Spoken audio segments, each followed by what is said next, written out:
All right. So far we talked about the basic part, which is mechanism of action.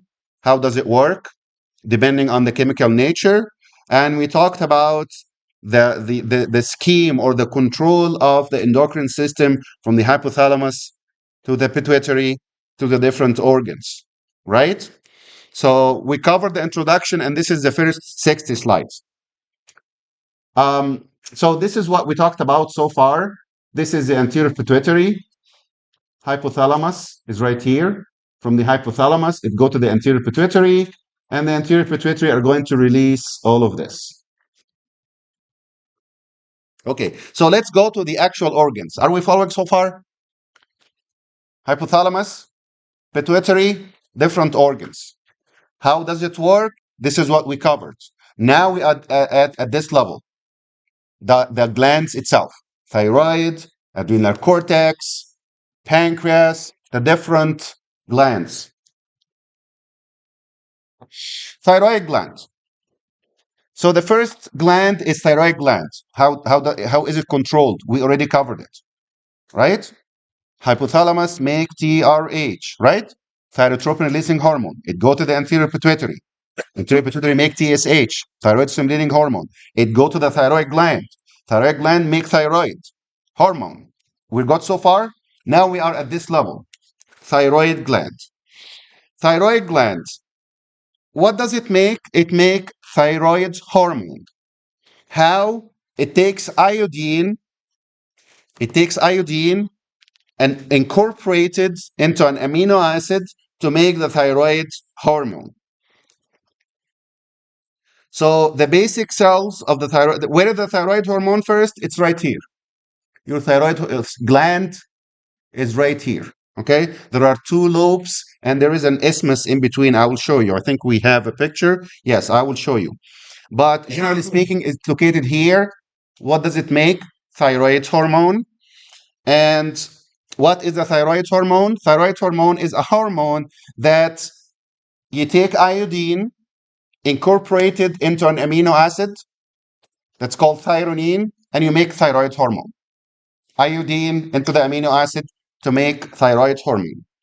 These are the main cells of the thyroid glands, making thyroid.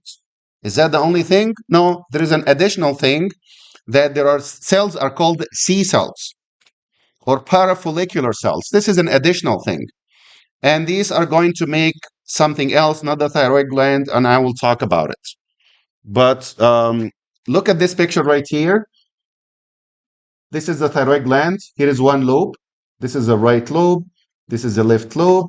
And the connection in between is called the isthmus. So it's located like here. In the thyroid gland, these are the cells, the F cells, the T cells, I mean, the thyroid cells. Like this is the inside of the cells, and this is the surrounding cells. The inside is here, and which is the inside is where we make the thyroid hormone.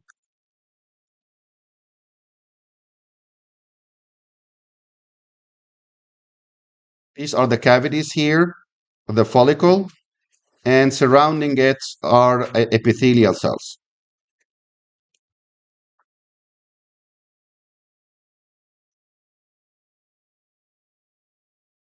Okay, so how do we make it again? There is something called thyroglobin or thyroglobulin. This thyroglobulin contains an amino acid called tyrosine. And tyrosine, you add iodine, thyroid hormone. Okay? Thyroglobin contain tyrosine. Add iodine to the tyrosine, thyroid hormone. That's it. So what kind of thyroid hormone do we have? We have T3 and T4. T4 is known as thyroxine or tetraiodothyronine. What is this? Tetra, what's tetra? 4, iodo means iodine, thyrionine. Thyrionine is an amino acid. Thyrionine with 4 iodine. That's it. Triiodo, same iodine, but it contains 3 iodine. So one form contains 4 iodine, and the other one contains 3 iodine. T3 contains 3 iodine, obviously. T4 contains 4 iodine. But the name is also thyroxine and triiodothyronine.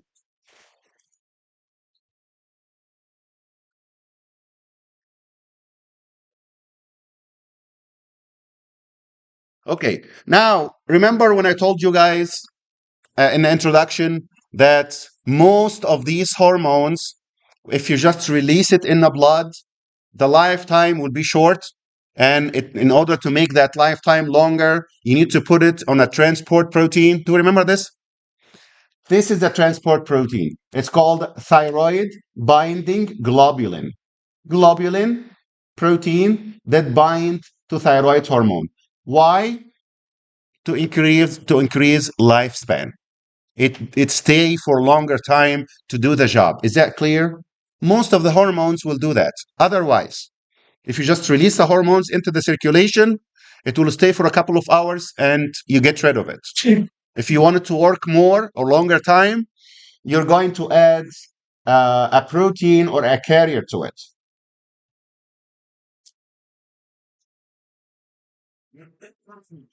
TSH, I talked about it. Where does the TSH come from? From the hypothalamus or from the anterior pituitary? From the anterior pituitary. What comes from the hypothalamus to the anterior pituitary? Are you guys studying as we go? What? What comes from the hypothalamus to the anterior pituitary? TRH. TRH. Hypothalamus, TRH. You go to what? To the anterior pituitary. Anterior pituitary make TSH or, yes, thyroid stimulating hormone. Thyroid stimulating hormone. It go to the thyroid to stimulate it in order to make the thyroid secretion. Thyroid hormones are going to go into the circulation. Most of it, can we stop talking?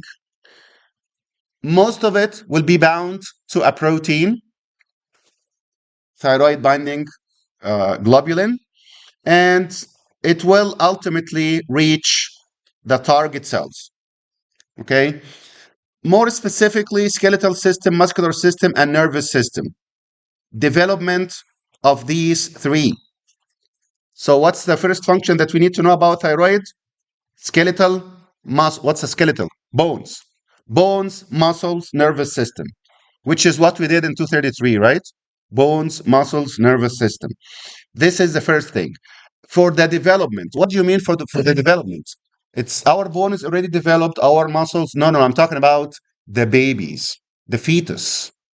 Okay? For the fetal, skeletal system, muscular system, and nervous system to develop normally, and you are born as a normal child, you have to have enough thyroid hormone. And this is, if any of the ladies here were like pregnant before or something, this is something that's done prenatal. They do it automatically during pregnancy. They have to test for the thyroid hormone. It's one of the essential tests. They have to do it. They have to make sure that this lady, the mom, could have enough thyroid hormone. What if she doesn't have enough thyroid hormone? She will be affected? No, it's more dangerous. The baby will be affected. Bones, skeletal system, but the most important is nervous system will not develop. To the extent of this baby, if the mom does not have enough thyroid hormone, this baby will be dwarf, small, his body will be small, and he will have mental retardation just because of this thyroid hormone. That's why automatically it just goes automatically. During pregnancy, they have to check for this hormone. So this is the first thing in babies or in fetus, more in fetus, in utero, development, the normal development of nervous system, skeletal system, muscular system. Otherwise, it will become a dwarf with mental retardation. There is a condition, and we'll talk about it. The other thing is calorigenic effect. Calorigenic effect. What is that calorigenic effect? Increase overall metabolism. You have to memorize this. And I will tell you what does it mean and the details. But this is like one sentence that you have to remember. Babies, okay, we talked about the three system. Or fetus, we talked about the three system. How about us? Increase overall metabolism. What's the metabolism? Metabolism is all chemical reactions happening in your body. And that was 233, AP1. If you still remember the definition, metabolism. It stimulates all metabolism. All reactions will increase.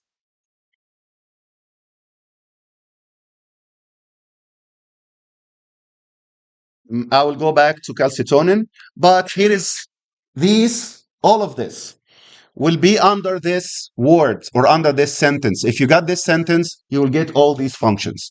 Increased overall metabolism.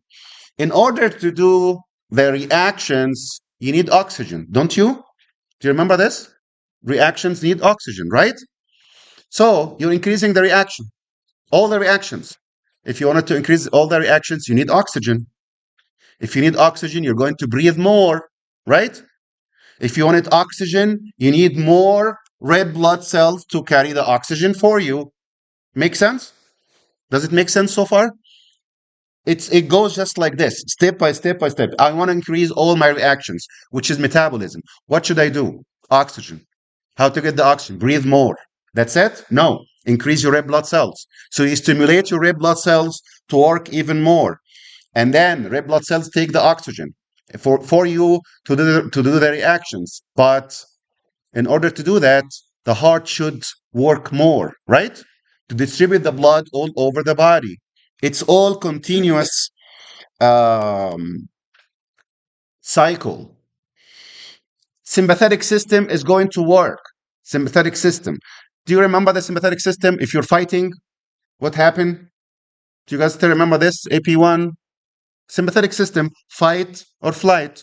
If you're fighting, what happened to me? Everything that happened is here. Because thyroid just work like the sympathetic. It stimulates the sympathetic. And if you forgot the sympathetic, that's okay. All what you need to remember is describe what happened to you during the fight. That's it. What happened during the fight?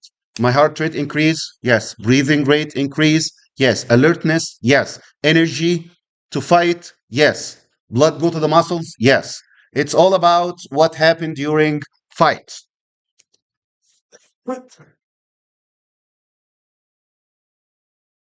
Okay. And automatically, if you remember, when you do these reactions, I'm reminding you. I know that some of this we did in AP1, but that's okay. I'm going to remind you. All right. Automatically, when you accelerate all these reactions, you do not make all these reactions, the energy that come out of it, you don't store it, all of it. You waste part of it, a good part of it as heat. Does anybody remember this in 233? Yeah. When you make energy, you are going to automatically waste part of it in the form of heat, right? So it all goes under this category. Just put this line sentence, increase overall metabolism, and think about it, and it will give you all of this. Increase heart rate, increase respiratory rate, increase red blood cells production, right? Increasing heat because you waste a good part of it in the form of heat. Heart contraction increase, and so on. Sympathetic nervous system work more or kicks in, and so on. So let me ask you this question, see if you're following or not. If I have hyperthyroidism, you know what's hyperthyroid? High or low? High. What do you think? I will feel this room more hot or more cold? More hot. What if I have hypo? Cold. Like if I get somebody here, see now we're saying like it's kind of hot, right? If there is somebody coming here with hypothyroidism, he will say like this is too cold. Excessive and then hypo is deficient. Or yes, or low. Hyper and hypo. You will see it coming, but I'm just making sense of all of this. Okay. I'm not going word by word again. I told you guys before, this is how it works. This is how I do it. And whatever I'm telling you is what I'm going to ask you. Okay? Just understand this. So a person with hyperthyroidism, obviously, we will not be able to tolerate heat. You will think it's too hot. If we think it's a little bit hot, it's too hot. If he's hypo, it means all what we talked about will go down. Right? Remember what happened with the thyroid? You make more blood, you make more energy, heat, heart rate, respect. All of that is not the same. So there will be cold intolerance. He will come here and say, "Can you turn on the heat? It's too cold." Okay, it's coming, but I just want you to understand what are we talking about. So remember, I told you the main cells of the thyroid gland make thyroid hormone, and that's where the name came from, right? Thyroid glands make thyroid hormone. That's where the name came from. But there are additional cells on the side that are called C cells. Where did you get the C from? The C is the first letter of calcitonin. And calcitonin is that hormone that lowers the blood calcium. Does anybody remember what's the opposite of that? The hormone that increases calcium in the blood? Calcitiol is vitamin D. There is something else. Anybody remember? What was the question again? I'm sorry. Calcitonin that I'm talking about lowers calcium in the blood. Yeah. What's the hormone that does the opposite? Increase calcium in the blood. Nobody remember? That was 233.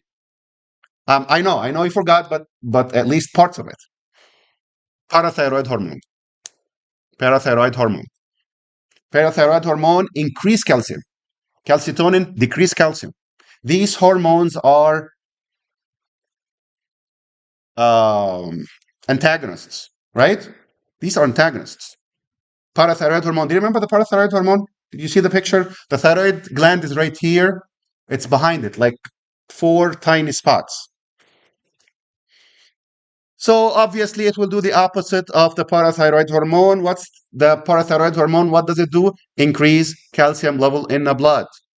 How about calcitonin? It's the opposite. Decrease calcium level in the blood. How? I will tell you. So parathyroid hormone. I will tell you what the parathyroid hormone does, or what's the function first. What is the function of parathyroid hormone? To increase calcium. Increase calcium in the blood. Okay? How about calcitonin? Decrease. It's the opposite. Now, how does it do that? How? And here's how. Common sense. Everything is common sense. Would you eat and absorb more calcium if you wanted to increase calcium in the blood? Do you eat more and absorb more or less? More, right? So more absorption of calcium. This is one. Number two, do you take the calcium from the bone to the blood or from the blood to the bone? Your goal is to increase calcium in the blood. From the bone to the blood. Does that make sense? Right? My goal is to increase calcium in the blood. There is calcium in the bone. What should I do? I take it from the bone to the blood. Make sense? Third one. You are going to get rid of some of the calcium in the urine. Should I spare my calcium and not waste it in the urine? Or should I waste it in the urine? Oh, spare. Spare it to add up and increase in the blood, right? This is exactly the mechanism of parathyroid hormone. How about the calcitonin? Just everything that I said, it's the opposite. Make sense? There are 2 sources for calcium to go to the blood and 1 source to waste. You eat and absorb. This is 1. You get it from the bone to the blood. This is 2. You increase those 2, right? And one of them is to waste in the urine. Don't waste it in the urine. By doing this, I'm going to increase my calcium level in the blood. Does that make sense? Clear? Okay. The opposite is calcitonin. It does it by doing the opposite. So the parathyroid gland, look at this picture right here. You see this big, huge gland? This is the thyroid gland. Look at the parathyroid, very tiny. These purple 4 spots. And just for your information, if somebody's going to do a surgery for the thyroid gland, if the surgeon was not expert, he might end up cutting one of these. It's very easy. It's very tiny like this, and it doesn't look like this, of course. It's not like purple or anything. It's just like everything else, just a little piece that looks a little bit different. So if they're cutting like half, they should avoid, and sometimes it happens. Like this person is having low calcium in the blood. We're doing investigation. What's wrong? Is the urine okay? Yes, it's okay. Are you eating good food? Yes, everything is okay. What's wrong? I made surgery, thyroid surgery, like 2 months ago. So now, if we do like a CT or something, we will see that this is gone. Maybe two of those. They cut it accidentally because they are very small and it's in the back.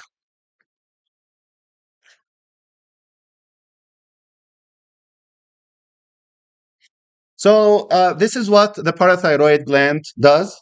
Parathyroid hormone increase calcium level in the blood. Two input, you increase it, and one output, you decrease it. Is that clear? Okay, let me ask you this question now. Do you guys remember the bone cells? Which are the bone builders? Osteoblast. And which one are the bone breakers? Clast. So, what do you think about the parathyroid gland or parathyroid hormone? The parathyroid hormone is to take the calcium from the bone to the blood, right? How? How do you take the calcium from the bone to the blood? Which cells do you stimulate? You stimulate osteoclast. Why? Because osteoclast break the bone. It doesn't really break it, it dissolve it. We say break it just to make it easy. It dissolve it. So when you dissolve it, you take the calcium, right? And what do you do with the osteoblast? Do you stimulate or inhibit osteoblast? Inhibit. How about calcitonin? If you are calcitonin, are you increasing or decreasing level of calcium in the blood? Decreasing. What do you do with the bone? Stimulate the osteoblast. What's the osteoblast doing? Is that the bone builder or breaker? What do you mean? What does it do? It takes the calcium from the blood to the bone, isn't it? You want it to build the bone. How to build the bone? With calcium, right? Where do you take it from? From the blood. Isn't that cause the blood to drop, the blood calcium to drop? Does that make sense or not? You need to know how does it do it. Okay, we absorb more. How? By absorbing more by vitamin D. Vitamin D help you with this. Next, I need to take calcium, parathyroid. I need to take calcium from the bone to the blood. How? By stimulating osteoclasts and suppressing osteoblast. If anything that's not making sense, that what I'm talking here, whatever I'm saying that doesn't make sense, just say whatever you want. Does it make sense? I didn't understand it. It's okay, right? I'm trying to simplify it as much as possible, but this is what you have to know, right? Calcitonin. No, parathyroid stimulate vitamin D to do more absorption. When you stimulate vitamin D to do more absorption, you absorb more, and that increase calcium level. That level one. Two, I take the calcium from the bone to the blood. How? By breaking the bone and taking the calcium. How do you break it? Osteoclast, right? And I inhibit the opposite, which is osteoblast. What do you do with the urine? Retrieve your calcium, decrease losing calcium in the urine. Okay?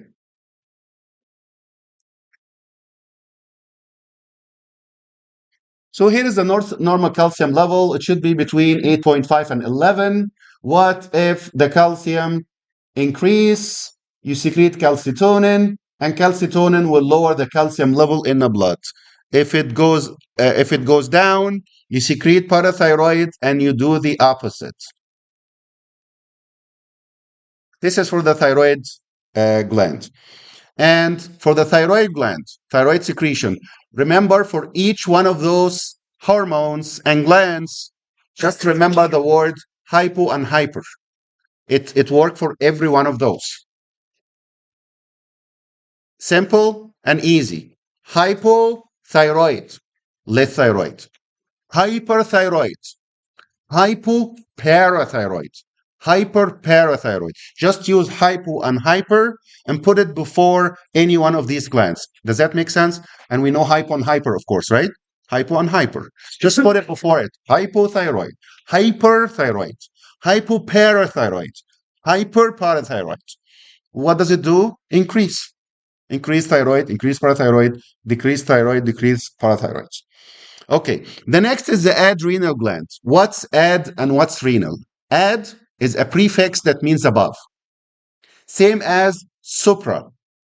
supra, above, ad, above, epi, above, epi, ad, supra. Three prefixes, medical terminology.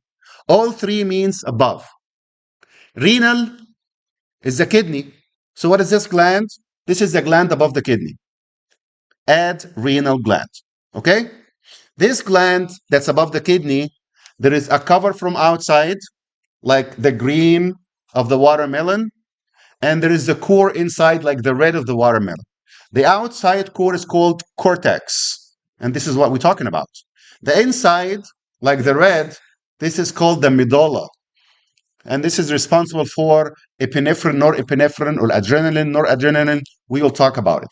But I'm talking about the cortex now, and the cortex secretes corticosteroids. What's a corticosteroid? Glucocorticoid. What's a glucocorticoid? Cortisone. The cortisone that we all hear about, right? They always tell you, like, if you're having too much pain, did you try this? Okay, how about a cortisone shot, right? You have itching, how about cortisone on your skin, right? We hear about cortisone all the time. So this is where we make it, in the adrenal cortex. Is that the only one? No, this is the one that we care about for now. There are other two types from the cortex, from the cover. But this is what we're focusing on. We will talk about the other one later. But for now, this is what I want you to know. The gland above the kidney is cover and core. The cover is called cortex. The core is called medulla. Cover. You have three different things, but I want the corticosteroid or cortisone or glucocorticoid. This is what I want for now. The inside, the core, this is the epinephrine, norepinephrine, the catecholamines. Do we remember that? 233, of course, everything is gone, but do you at least remember this? Does it sound familiar? Adrenaline, noradrenaline, epinephrine, norepinephrine. Do you remember this? This is coming from the core of the gland, from the adrenal medulla. And those epinephrine, norepinephrine, sympathetic nervous system. Do you remember that? Sympathetic nervous system. Sympathetic, parasympathetic was like one of the most important subjects in 233. Sympathetic, parasympathetic. So this is the sympathetic hormone. Hormones too. Epinephrine and norepinephrine. Look at the kidneys. Above it, here is the adrenal glands, the yellow. That's why we call it adrenal gland. And the cortex is three zones: outer, middle, and inner, glomerulosa, fasciculata, and reticularis. There are three layers of the cortex that I was talking about. Glomerulosa is the one that make cortisol. This is the one that I'm talking about. Or glucocorticoid. Okay, we'll start with G, maybe, might help. Glomerulosa, glucocorticoid. Fasciculata, the next one, this is the one that makes aldosterone, the one that makes aldosterone. And the last one, reticularis, it makes androgen, just a little bit of androgen. And it's not the most important. It's more important the first two.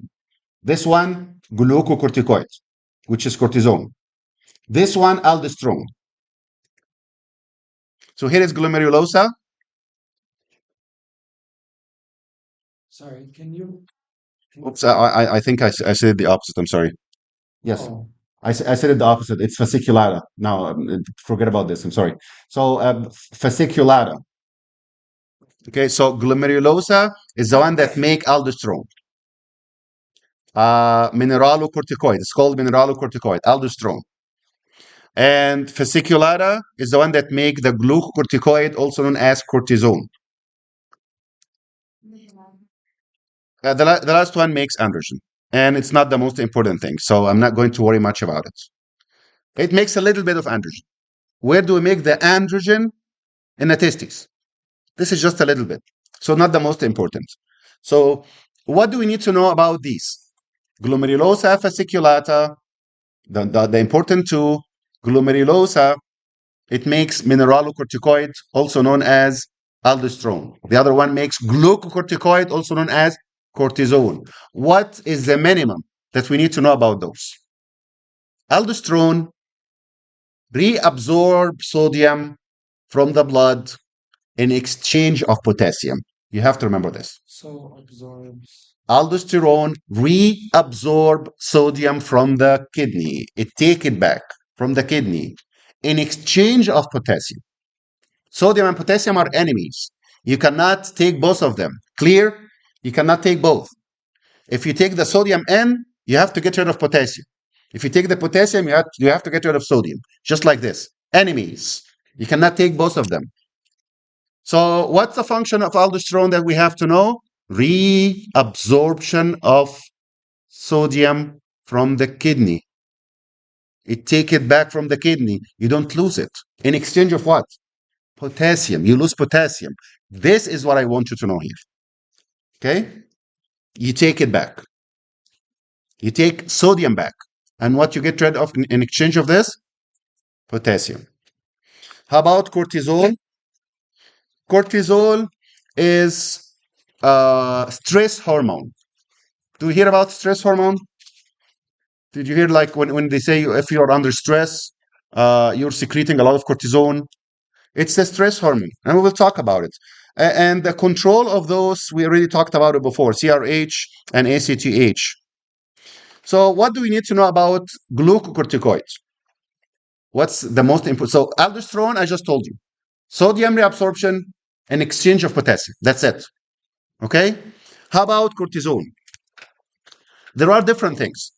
Number one, it increases glucose in the blood. How to remember it? Didn't you hear like people like if this person is diabetic, they told him like you are under a lot of stress, you have to like change the work or something, otherwise you will not cure from diabetes. Do we hear this? If you are under too much stress, it's not going to work. The treatment is not going to work. You need to have less stress. Find another job, right? We say that to the diabetic people. Why? Because stress means cortisol, and cortisol increases glucose. So how can you lower it down if you're under stress? Does that make sense? It increases glucose. Number two, anti-inflammatory and anti-allergic. Two antis. Anti-inflammatory, anti-allergic. How to remember that? Anti-inflammatory and anti-allergic. Anti-inflammatory, remember, if you have a lot of inflammation in your joint, they can give you that shot of cortisone. Did anybody hear about this before? Like a joint is really like inflamed and painful. They tell you, even not I'm not talking about doctors or nurses. Anybody can tell you that. Like, did you try Advil and all that stuff? Yes, it didn't work. What should I do? How about you try a shot of cortisone? Did you hear this? The cortisone shot, right? They always say that. Why? Because it is very strong anti-inflammatory. Very strong. It's like magic. If you're having like a lot of inflammation and it's painful, it's bad, you take a shot, you feel like there's nothing there.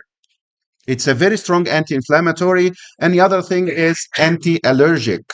If you're having a lot of allergy, and the example of that is if you're itching too much, they can tell you get over-the-counter cortisone, and you just put it on your skin and it will go away.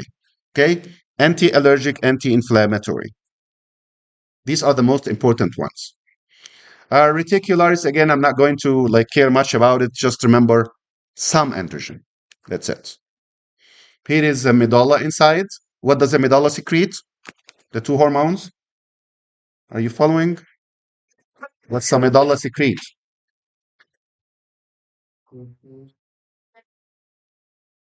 Epinephrine and norepinephrine, or adrenaline, noradrenaline. How about the cortex? It depends. One layer secrete glucocorticoid, the other layer secrete aldosterone or mineralocorticoid. And the third one, reticularis, is for androgen, which is not the most important one. Here is a summary of what we talked about, but we already got what we have to know. If you remember what I'm telling you right now, this is the core of the chapter. Good enough. So here is the medulla, epinephrine and norepinephrine. Which one is more? Epinephrine is about 3/4, and norepinephrine is like 1/4 of the secretions. If you make 4 milliliters, 3 epinephrine and 1 norepinephrine. And both of those are for the sympathetic, which is fight, fright, flight. Do you remember this? Fight or flight. Okay? Epinephrine and norepinephrine, what do you do? We talked about it in the sympathetic before. Remember anything that happened during the fight. heart rate increase, respiratory rate increase, heat, energy. You make more energy. Um, you add more glucose into the blood so that you burn it and get more energy.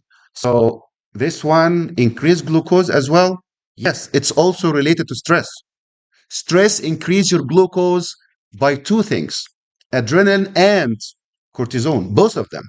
And that's why they always, doctors advise, if you stay under this stress, you will never cure. You will always have diabetes. It's not going away. Okay? Because of those two, both of them. Epinephrine increase glucose in the blood. Cortisone increase epinephrine or glucocorticoid. Both of them increase glucose in the blood. Okay, plus increase heart rate, increase respiratory rate, dilation of the bronchi. If you guys still remember that, just imagine what happened if you're fighting, and you'll get it. Next gland is called pineal gland. And the pineal gland is this tiny gland. Do you guys remember that half a model of the brain that we did before, thalamus and hypothalamus and pineal gland? It was there. Yeah, pineal gland make melatonin, and the most important function about melatonin is circadian rhythm. Circadian rhythm. If you are having hard time sleeping and waking up and this is disrupted, they tell you, why don't you get some melatonin? You can actually get it from these vitamin stores. It will regulate your circadian rhythm. Okay, and this is the most important thing to know about this. Here it is. Do you remember this? Pancreas. Is pancreas endocrine or exocrine? Which one have a duct? Endo or exo? Exo. Endo doesn't have a duct, right? Pancreas. Is it endo or exo or both? What do you think? It is both. Both. Yes. Both of them. The big part of the pancreas is exocrine. What is it? Digestive enzymes. This is the major part of the pancreas. But we're not talking about this right now. We will talk about in the digestive system. What do we care about now is this tiny island, the tiny island in the pancreas. It's called the pancreatic islet. Islet means island. Sound a little bit close, right? Islet, island. You have to know it anyway. Islet Island. It's this islet of Langerhans or the pancreatic islet. This is what we care about. Why? Because this is the one that secretes hormones, which is endocrine part. So the pancreas, endocrine or exocrine, both of them. Exocrine is the main thing, but there is a small island in the middle that just make hormones. So it's doing this endocrine function. Look at this. This is the whole pancreas. All these lobules, exocrine, exocrine, exocrine, except for a little piece like an island somewhere here that makes the hormones. So here is the exocrine function. It's just the pancreatic enzymes, and no details for now because we're not doing exocrine, we're doing endocrine system, right? So it just secrete digestive enzymes, okay? And it's not our issue. Our issue is this: endocrine. In that island, which is called islet, pancreatic islet, or islet of Langerhans, okay? There are alpha cells, beta cells, and delta cells, okay? Alpha and beta are the most important ones. Alpha make glucagon and beta make insulin. You have to know this. Do we know that insulin comes from the pancreas? Everybody know that, or no? Do we know that? Insulin comes from the pancreas. Everybody know that. But which cells of the islet? It's the beta cells. You have to remember this. Beta cells. How about the alpha cells? The alpha cells make something called glucagon. And glucagon is nothing but the opposite of insulin. So what the glucagon does it increase or decrease glucose in the blood?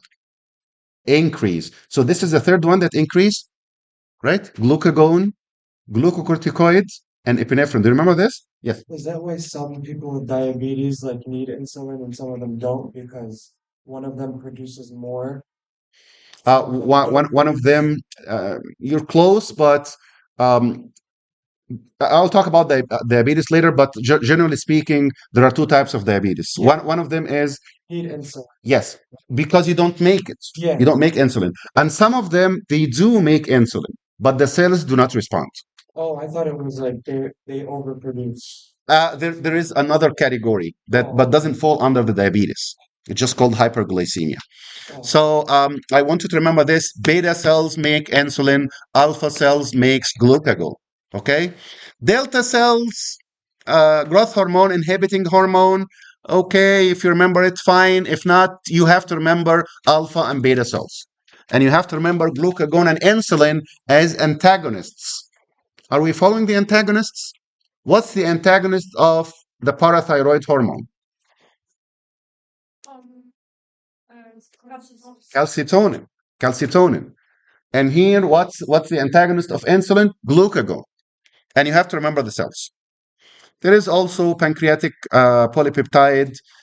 That's okay. I'm not going to worry much about it. I'm telling you the bottom line: alpha and beta are the most important. Insulin and glucagon. So insulin, it decreases glucose in the blood. Everybody know that. This is common sense. Everybody know insulin decrease glucose. So obviously glucagon will do the opposite. But the question is how? How do you decrease glucose in the blood? Like we all know that the diabetic people, a lot of them do not produce enough insulin, right? But guess what? Some of them, they make enough insulin, but still diabetic. They make it, the cells don't respond. So the problem will be the receptors. Okay? But anyway, how insulin decrease glucose in the blood? Where does the glucose goes? It push it into the cells. This is what it do. Okay, so insulin simply take the glucose and push it into the cells. The cells take it, break it down, get energy out of it, which is metabolism. Is that clear? So if this person is not producing enough insulin, what happened to the glucose? It will not enter into the cells. It will stay in the blood and it will accumulate. We call that hyperglycemia. Hyperglycemia. Hyper. Glyce is glucose. Hyperglycemia, which is diabetes. Is that the only thing? No, this is the most important thing. And I told you I'm going to focus on the most important. It's not the only thing. Okay. But the most important is takes glucose into the cells. Okay. And that's why it lowered it down.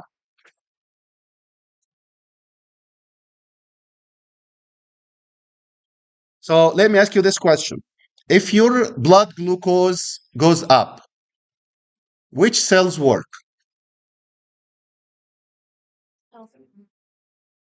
If it goes up, what is your response? What's the response of the pancreas? How the pancreas corrected? Secreting insulin. insulin, which is which cells? Beta. Beta cells. And what happens if your glucose goes down? Alpha cells work more to make more glucagon. Make sense? That's why we have the two, right? You have the two opposing ones. So this is together, they will work together in a balance to make sure that you have enough amount of glucose. Not too high, not too low. What's the normal glucose level? Fasting, 70 to 110. Okay, above that is hyperglycemia. Under that is what? Hypoglycemia.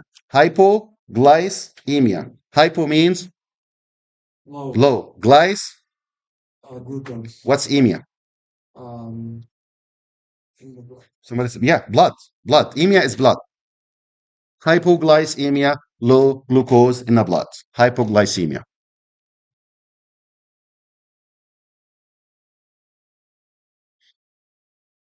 Okay, so again, what's the most important thing for insulin? Push glucose into the cells. Is that the only thing? No, it wastes glucose in other ways, less important. What is it? I use it for something else. I can send it glucose, the extra glucose, I can send it to the liver and the liver put it together to make glucagon. I can make amino acids out of it. I can make fatty acid out of it. I just take it somehow. Most importantly, so what's the goal of insulin? Lowering glucose. What do? Push it into the cells. I still have more. I will send it to the liver to put it together and store it. Glycogen. I still have more. I will convert it to amino acids. Still have more. Convert it to fatty acids. Just you have to do something. You have to use it somehow. You don't just leave the glucose in the blood. You're going to get rid of it somehow, as long as you have enough insulin. Glucagon, exactly the opposite. It will, whatever we said, it's going to do the opposite. So, does it put the glucose together to make glycogen and store it? No, it breaks down glycogen to give you more glucose to use. Do you make fat out of the glucose? No, it's the opposite. You make glucose from fats. Gluconeogenesis, gluco is glucose, neo, new, genesis, generation. What is this? Gluconeogenesis, generating new glucose. What do you mean? I'm making new glucose. It was not glucose. It's new. I make it from something else. This is what it means. From amino acids, from fatty acids, whatever it is. So here is hyperglycemia, hyperglycemia. Following? High glucose in the blood. Makes sense. So hyperglycemia is not only diabetes. Hyperglycemia is just like this. Hyperglycemia, high glucose in the blood. Is it diabetes? It can be. So one of the hyperglycemia is diabetes. What's diabetes? It's hyperglycemia. So high glucose in the blood. And understand this. Why is the glucose building up? Because the cells are not taking it, right? You don't have enough insulin. So the cells are not taking it. So it will accumulate. So guess what? If your glucose goes up too much, what is cleaning the blood? Kidney. So the extra glucose will go to the kidney, right? It will start to appear in the urine. We call it Polyuria. polyuria is a lot of urine. Yes, this is one of them. Okay. But it's also glucuria, glucose in the urine, right? Your kidney adjusts the composition of the blood. Glucose is too high. What should the kidney do? It will take it and get rid of it in the urine. And this is the case for everything. What if I have extra calcium? The kidney will take it, get rid of it in the urine. This is your waste, right? Anything that goes up, the kidney will get rid of it. So in this case, glucose is going up. What should I do now? Get rid of it in the kidney. And what happened then? If it goes in the kidney and goes in the urine, it's glucosuria, glucose urea. Clear? Glucose in the urine. Is that clear? So when the glucose goes in the urine, it will be followed by water. Do you remember the osmosis? Osmosis. So when the glucose goes into the urine, water will follow. So what? So you'll be making a lot of urine. And we call that polyuria. And when you make a lot of urine, you're going to drink a lot. Okay? So we call it polyuria and polydipsia. It's not here, but that's okay. It's you just glucose appear in the urine and you make a lot of it, a lot of urine, which we call it poly. Poly means a lot. Polyuria, a lot of urine. And this is diabetes. There are two types of diabetes. I mentioned a little bit about it. And again, I'm not going to go too much into that. All what I want you to know is type 1 is more in children and they don't have enough insulin. Okay? So what? Meaning insulin, not enough. So insulin should take the glucose into the cells. That doesn't happen. It build up. And what do you think the treatment for that case if you don't have insulin? Take insulin, right? You don't have enough insulin, you take insulin. But type 2 diabetes is more in adults. And in this case, guess what? They do have insulin. This is not the problem. Yes.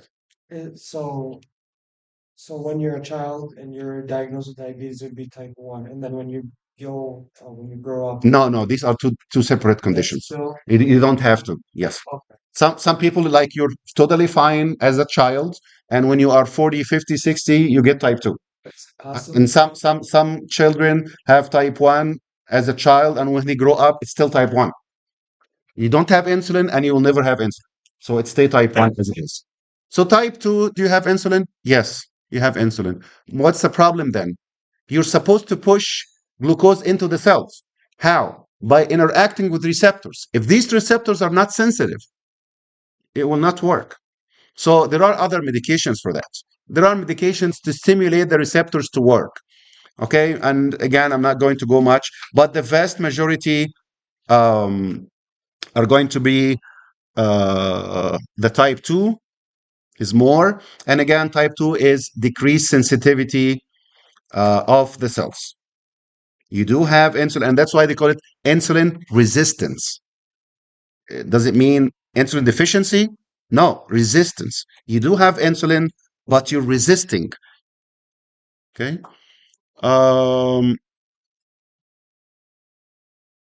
so the diabetes, when the glucose gets too high, to make it simple again, it goes all over the body.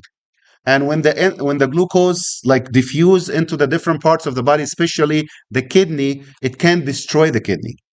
Okay, heart, it will destroy the heart, injure the heart. So too much glucose will go to everywhere, eye, heart, kidney, and it will cause issues.